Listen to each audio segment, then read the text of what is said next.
Dynamo Fan TV here after the Houston Dynamo open up the 2024 MLS season. The Dynamo earn a point against SKC team.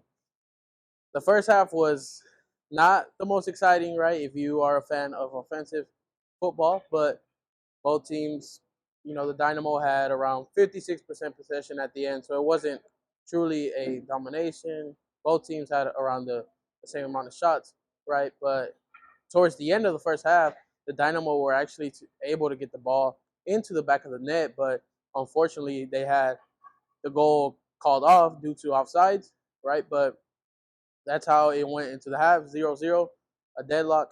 And then for the second half, it appeared to be a little bit much of the same, right? A couple of modifications were made. And then SKC gets a really nice goal, and they open up the scoring. Um, and they forced the Dynamo to come out and attack. Gabe Siegel came on, and he was able to get his goal. He was able to get his first goal for the club and tie the match.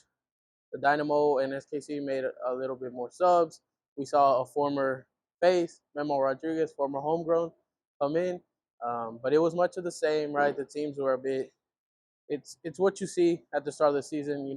Not much of risk from both teams, and then eventually the game ended in a 0-0 draw. Now the Houston Dynamo will stay here in Houston and host St. Louis City for the second leg of the CONCACAF Champions Cup.